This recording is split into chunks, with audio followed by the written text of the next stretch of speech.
बनाया ना वो बड़े इंस्टाग्रामेबल है। ये डिश इतनी खूबसूरत अगर आपको भी लग रही है, कम से कम 5 मिलियन व्यूज तो होने चाहिए। ये करी क्या है ये करी? दिमाग खराब कर दिया, पागल कर दिया मेरे को इसने। रेसिपी दो। रेड चिली और कोकोनट और थोड़ा सा इमली डाल के ग्राइंड करते हैं और आईवी गार्ड को सेपरेटली हम कुक करते हैं स्लो स्टीम में पानी के साथ और थोड़ा सा नमक डालते हुए। गुड़ लास्ट में डालते हैं ताकि वो एक tangy sweet spicy combination coconut के साथ ग्राइंड हो। Love it. बाय गॉड, ऐसी स्वाद कभी नहीं खाई। ಇದೇ ಸ್ಪೈಸಿ ಟ್ಯಾಂಗಿ ಹಾಗೂ ಸ್ವೀಟ್ ಡಿಶನ್ನು ನಾವಿವತ್ತು ಪ್ರಸ್ತುತಪಡಿಸ್ತಾ ಇದ್ದೇವೆ. ಹಾಯ್, ನಾನು ಆಶಾ ಚಂದ್ರಭಟ್. ಆಶಾಸ್ ನಳಪಾಕಕ್ಕೆ ನಿಮಗೆಲ್ಲರಿಗೂ ಸ್ವಾಗತ.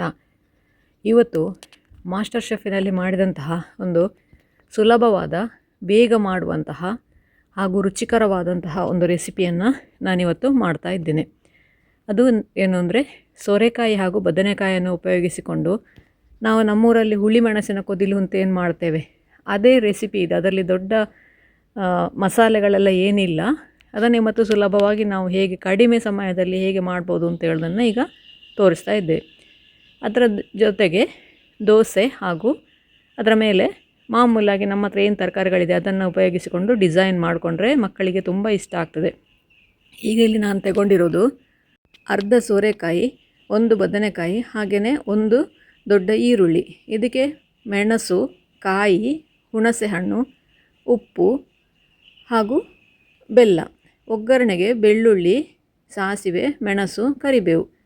ಮೊದಲಿಗೆ 1 ಲೀಟ್ರ್ನಷ್ಟು ನೀರಿಟ್ಕೊಂಡು ಅದಕ್ಕೆ ನೀವು ಮಾಡೋ ಪ್ರಮಾಣದ ಮೇಲೆ ಡಿಪೆಂಡ್ ಆಗ್ತದೆ. ನಾನಿಲ್ಲಿ ಸ್ವಲ್ಪನೇ ಮಾಡ್ತಾ ಇರೋದು, ಹಾಗಾಗಿ 1 ಲೀಟ್ರಷ್ಟು ಇಟ್ಕೊಂಡಿದ್ದೇನೆ. ಅದಕ್ಕೆ ಬದನೆ, ಈರುಳ್ಳಿ ಹಾಗೂ ಸೋರೆಕಾಯಿಯನ್ನು ಸ್ವಲ್ಪ ದೊಡ್ಡದಾಗಿ ಹೋಳು ಮಾಡಿ ಹಾಕ್ಕೊಂಡಿದ್ದೇನೆ. ಯಾಕೆ ಅಂದರೆ ಇದು 3 ಕೂಡ ಕರಗುವಂತಹ ತರಕಾರಿಗಳು, ಆದ್ದರಿಂದ ಸ್ವಲ್ಪ ದೊಡ್ಡ ಹೋಳುಗಳನ್ನಾಗಿ ಇಟ್ಕೊಂಡಿದ್ದೇನೆ ನಾನು. ಈಗ ಮಿಕ್ಸರ್ ಜಾರಿಗೆ ಕಾಯಿ ಹೋಳುಗಳು, ಮೆಣಸು, ಹುಳಿ ಇವಿಷ್ಟನ್ನು ಹಾಕ್ಕೊಂಡು ಉಪ್ಪನ್ನು ತರಕಾರಿ ಬೇಯುವಾಗ ಅದಕ್ಕೆ ಹಾಕ್ಕೊಳ್ಳಿ. ಸ್ವಲ್ಪ ತರಿತರಿಯಾಗಿ ಹುಡಿ ಮಾಡಿಕೊಂಡು ನಂತರ ಅದಕ್ಕೆ ರುಬ್ಲಿಕ್ಕೆ ಎಷ್ಟು ಬೇಕೋ ಅಷ್ಟು ನೀರು ಹಾಕ್ಕೊಂಡು ನುಣ್ಣಗೆ ಪೇಸ್ಟ್ ಮಾಡಿಕೊಳ್ಳಿ. ಒಂದು 3 ರಿಂದ 4 ನಿಮಿಷದ ಒಳಗೆ ಬೇಯಲಿಕ್ಕಿಟ್ಟ ತರಕಾರಿಗಳು ಬೇಯ್ತವೆ. ನೋಡಿ, 1-2 ಸರ್ತಿ ಮುಚ್ಚಳ ತೆಗೆದು ಅದನ್ನು ಹಾಗೆ ಮಗುಚಿಕೊಂಡ್ರೆ ನೋಡಿ ಸೋರೆಕಾಯಿ ಬೆಂದು ರೆಡಿ ಆಯಿತು. ಬದನೆಕಾಯಿ 1 ಸೆಕೆ ಒಳಗೆ ಬೇಯ್ತದೆ, ಸೋರೆಕಾಯಿ ಬೇಯಲಿಕ್ಕೆ ಒಂಚೂರು ಟೈಮ್ ಬೇಕಾಗ್ತದೆ. ನೋಡಿ, ಸೋರೆಕಾಯಿ ಕೂಡ ಬೆಂದು ರೆಡಿಯಾಗಿದೆ. ಇದಕ್ಕೆ ಈಗ ರುಬ್ಬಿದಂತಹ ಮಸಾಲೆಯನ್ನು ಸೇರಿಸ್ಕೊಳ್ಳಿ. ಆಮೇಲೆ ಪುನಃ ನೀರು ಸೇರಿಸೋ ಅವಶ್ಯಕತೆ ಇಲ್ಲ. ನಾವು ಆಗಲೇ 1 ಲೀಟ್ರ್ನಷ್ಟು ನೀರು ಇಟ್ಕೊಂಡಿದ್ದೇವೆ, ಹಾಗಾಗಿ ಅದೇ ನೀರು ಸಾಕಾಗ್ತದೆ. ನೀವು ಸ್ವಲ್ಪ ಕಡಿಮೆ ನೀರು ಇಟ್ಕೊಂಡಿದ್ರೆ ಒಂದು ಸ್ವಲ್ಪ ನೀರು ಸೇರಿಸಬೇಕಾಗ್ಬೋದು. ನಾನಿಲ್ಲಿ ಮತ್ತೆ ಪುನಃ ನೀರು ಹಾಕಲಿಲ್ಲ, ಅದೇ ನೀರು ಸಾಕಾಯಿತು. ಇದನ್ನು ಈಗ ಚೆನ್ನಾಗಿ ಒಂದು ಕುದಿಸ್ಕೊಳ್ಳಿ. ಇದಕ್ಕೆ ಕೊನೆಯಲ್ಲಿ ಈ ಹಂತದಲ್ಲಿ ಇದಕ್ಕೆ ಒಂದು ಸ್ವಲ್ಪ ಬೆಲ್ಲ, ಒಂದು ಅರ್ಧ ಟೀ ಸ್ಪೂನಷ್ಟು ಬೆಲ್ಲ ಸೇರಿಸ್ಕೊಳ್ಳಿ. ಆನಂತರ ಚೆನ್ನಾಗಿ ಕುದೀಲಿ ಅದು. ಅಷ್ಟೊತ್ತಿಗೆ ನಾವು ಒಗ್ಗರಣೆ ರೆಡಿ ಮಾಡಿಕೊಳ್ಳುವ. ಒಂದು 2 ಟೇಬಲ್ ಸ್ಪೂನಷ್ಟು ಎಣ್ಣೆ ಹಾಕ್ಕೊಂಡಿದ್ದೇನೆ. ಅದಕ್ಕೆ ಬೆಳ್ಳುಳ್ಳಿ, ಸಾಸಿವೆ, ಮೆಣಸು ಹಾಗೂ ಕರಿಬೇವಿನ ಒಗ್ಗರಣೆ. ಸಾಸಿವೆ ಸಿಡಿಯೋವರೆಗೆ ಅದನ್ನು ಫ್ರೈ ಮಾಡಿಕೊಳ್ಳಿ. ಇದಕ್ಕೆ 1 ರಿಂದ 2 ನಿಮಿಷ ಬೇಕಾಗ್ತದೆ. ಬೆಳ್ಳುಳ್ಳಿ ಕೆಂಪಾಗುವವರೆಗೆ, ಗೋಲ್ಡನ್ ಬ್ರೌನ್ ಬರೋವರೆಗೆ ಅದನ್ನು ನಾವು ಮಾಡಿದಂತಹ ಬದನೆಕಾಯಿ ಹಾಗೂ ಸೋರೆಕಾಯಿಯ ಹುಳಿಮೆಣಸಿಗೆ ಸೇರಿಸ್ಕೊಂಡ್ರೆ ನಮ್ಮ ರುಚಿಯಾದ ಮಾಸ್ಟರ್ ಶೆಫ್ ರೆಸಿಪಿ ರೆಡಿ ಆಯಿತು. ಇದನ್ನು ಖಂಡಿತ ಒಮ್ಮೆ ಟ್ರೈ ಮಾಡಿ ನೋಡಿ ಆಯಿತಾ. ತುಂಬ ಚೆನ್ನಾಗಿತ್ತು ಇದು. ಟೇಸ್ಟ್ ಕೂಡ ಹಾಗೆ ತುಂಬ ಚೆನ್ನಾಗಿತ್ತು. ಬದನೆ ಸೋರೆಕಾಯಿ 2 ಕೂಡ ಯಾರಿಗೂ ಇಷ್ಟ ಆಗೋದಿಲ್ಲ. ಈ ಥರ ಒಮ್ಮೆ ಮಾಡಿಕೊಡಿ, ಎಲ್ಲರೂ ತಿಂತಾರೆ. ಈಗ ಒಲೆ ಮೇಲೆ ಕಾವಲಿಗೆ ಇಟ್ಟು ಬಿಸಿಯಾದ ನಂತರ ಈ ಥರ ಒಂದು ಸಣ್ಣ ದೋಸೆ ಮಾಡಿಕೊಂಡು, ಒಂದು ತವದಲ್ಲಿ 3-4 ದೋಸೆ ಮಾಡಲಿಕ್ಕೆ ಆಗ್ತದೆ. ನಾನಿಲ್ಲಿ ಒಂದೇ ಮಾಡಿ ತೋರಿಸ್ತಾ ಇದ್ದೇನೆ. ಯಾಕೆಂದರೆ ಒಮ್ಮೆ ಹಿಟ್ಟು ಹಾಕಿದರೆ ಅದು ನಿಮಗೆ ಇದೆಲ್ಲ ಇಡುವಷ್ಟೊತ್ತಿಗೆ ಅದು ಬೆಂದಿರ್ತದೆ. ಅದಕ್ಕೋಸ್ಕರ ಒಂದೊಂದೇ ದೋಸೆ ಮಾಡಿಕೊಳ್ತಾ ಇದ್ದೇನೆ.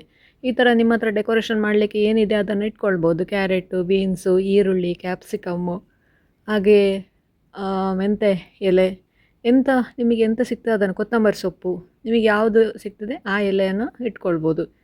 ನಾನಿಲ್ಲಿ ಶಂಖಪುಷ್ಪದ ಎಲೆ, ಕರಿಬೇವಿನ ಎಲೆ ಹಾಗೆ ನುಗ್ಗೆ ಸೊಪ್ಪನ್ನು ಇಟ್ಟಿದ್ದೇನೆ. ನೋಡಿ, ನಮ್ಮ ಡಿಸೈನ್ ದೋಸೆ ರೆಡಿ ಆಯಿತು. ಈ ಥರ 2 ಅಥವಾ 3 ನಿಮಗೆ ಎಷ್ಟು ಬೇಕೋ ಅಷ್ಟು ಮಾಡಿಕೊಳ್ಳಿ. ನಾನಿಲ್ಲಿ 2 ದೋಸೆ ಮಾಡಿ ತೋರಿಸಿದ್ದೇನೆ. ಒಂದಲ್ಲಿ ಶಂಖಪುಷ್ಪ ಹಾಗೂ ಕರಿಬೇವು ನುಗ್ಗೆ ಎಲೆಯನ್ನು ಇಟ್ಟಿದ್ದೇನೆ. ಈಗ ಇನ್ನೊಂದರಲ್ಲಿ ಕ್ಯಾಪ್ಸಿಕಮ್ ಫಸ್ಟಿಗೆ ಇಡ್ತಾ ಇದ್ದೇನೆ, ಹಾಗೆಯೇ ಕ್ಯಾರೆಟು, ನಂತರ ಎಲೆಗೆ ನುಗ್ಗೆ ಸೊಪ್ಪು ಅಥವಾ ಇದು ನುಗ್ಗೆ ಹೂವು, 2 ನುಗ್ಗೆ ಹೂವನ್ನು ಇಡ್ತಾ ಇದ್ದೇನೆ. 2 ಅಥವಾ 3 ನಿಮ್ಮ ಹತ್ರ ಅವೈಲೇಬಲ್ ಇರೋದನ್ನು ಇಟ್ಕೊಳ್ಬೋದು. ನಂತರ ಅದಕ್ಕೆ ನುಗ್ಗೆ ಸೊಪ್ಪಿನ ಡೆಕೋರೇಷನ್ ಮಾಡ್ತಾ ಇದ್ದೇನೆ ಎಲೆಯ ಬದಲಿಗೆ. ನುಗ್ಗೆ ಸೊಪ್ಪು ಇಲ್ಲ ಅಂತಾದರೆ ಕೊತ್ತಂಬರಿ ಸೊಪ್ಪನ್ನು ಕೂಡ ಹೀಗೆ ಇಟ್ಟು ಮಾಡಿ ಕೊಡ್ಬೋದು. ದೋಸೆ ತಿನ್ನಲಿಕ್ಕೆ ಕೇಳದ ಮಕ್ಕಳಿಗೆಲ್ಲ ಈ ಥರ ಡಿಸೈನ್ ಮಾಡಿ ಕೊಟ್ಟರೆ ಮಕ್ಕಳಿಗೆ ತುಂಬ ಇಷ್ಟ ಆಗ್ತದೆ. ನಮ್ಮ ದೋಸೆ ಕೂಡ ರೆಡಿ ಆಯಿತು ನೋಡಿ. 2 ಡಿಸೈನ್ನ ದೋಸೆ ರೆಡಿ ಆಯಿತು. ಅದಕ್ಕೆ ಒಂದು 2 ಶಂಖಪುಷ್ಪದ ಎಲೆ ಇತ್ತು, ಅದನ್ನು ಕೂಡ ಸೈಡಲ್ಲಿ ಇಟ್ಟಿದ್ದೇನೆ ನೋಡಿ. ಕಲರಾದ ದೋಸೆ ರೆಡಿ ಆಯಿತು. ಮೇಲಿಂದ ತುಪ್ಪ ಹಾಕ್ಕೊಂಡು ಇದನ್ನು ತಿರುಗಿಸಿ ಹಾಕುವ ಅವಶ್ಯಕತೆ ಇಲ್ಲ ನೋಡಿ. ಇದೇ ಥರ ಇದ್ರೆ ಎಷ್ಟು ಚೆನ್ನಾಗಿರ್ತದೆ. ಈಗ ಸರ್ವಿಂಗ್ ಪ್ಲೇಟಿಗೆ ಹಾಕ್ಕೊಳ್ಳಿ. ಮೊದಲಿಗೆ ನಾವೇನು ಕರಿ ಮಾಡಿಟ್ಟಿದ್ದೇವೆ ಅಥವಾ ಗ್ರೇವಿ ಮಾಡಿಟ್ಟಿದ್ದೇವೆ ಅದನ್ನು ಒಂದು 2 ಸೌಟಿನಷ್ಟು ಅದಕ್ಕೆ ಹಾಕ್ಕೊಳ್ಳಿ. ನಂತರ ಅದಕ್ಕೆ ಸೈಡಿಂದ ದೋಸೆ ಇಟ್ಟರೆ ನಮ್ಮ ರುಚಿಯಾದ ಮಾಸ್ಟರ್ ಶೆಫ್ ಡಿಶ್ ರೆಡಿ ಆಯಿತು. ನೀವು ಕೂಡ ಒಮ್ಮೆ ಟ್ರೈ ಮಾಡಿ ನೋಡಿ ಹೇಗಾಯಿತು ಅಂತ ಕಮೆಂಟ್ ಮೂಲಕ ನನಗೆ ತಿಳಿಸಿ. ಲೈಕ್ ಕೊಟ್ಟು ಶೇರ್ ಮಾಡಿ. ನೀವಿನ್ನೂ ನಮ್ಮ ಚಾನಲನ್ನು ಸಬ್ಸ್ಕ್ರೈಬ್ ಮಾಡ್ಕೊಳ್ಳಿಲ್ಲ ಅಂತ ಸಬ್ಸ್ಕ್ರೈಬ್ ಮಾಡಿಕೊಂಡು ಪಕ್ಕದಲ್ಲೇ ಇರುವ ಬೆಲ್ ಐಕಾನನ್ನು ಒತ್ತಿ ನಮ್ಮನ್ನು ಸಪೋರ್ಟ್ ಮಾಡಿ. ಮುಂದಿನ ವಿಡಿಯೋದಲ್ಲಿ ಇನ್ನೊಂದು ಹೊಸ ಅಡಿಗೆಯೊಂದಿಗೆ ಇನ್ನೊಂದು ಹೊಸ ರೆಸಿಪಿಯೊಂದಿಗೆ ಪುನಃ ನಿಮ್ಮನ್ನು ಭೇಟಿಯಾಗ್ತೇನೆ. ಧನ್ಯವಾದಗಳು.